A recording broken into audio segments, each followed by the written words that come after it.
Rồi, à, chào các bạn trở lại với video tiếp theo của kênh Fit Củ Chi.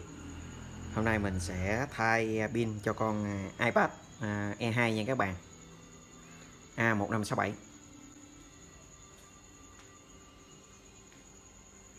Rồi bây giờ bắt đầu mình sẽ tiến hành gỡ mặt kiến và màn hình ra nha các bạn.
Rồi, mình vừa hoàn thành xong thay pin con iPad Air 2 nha các bạn, A1567.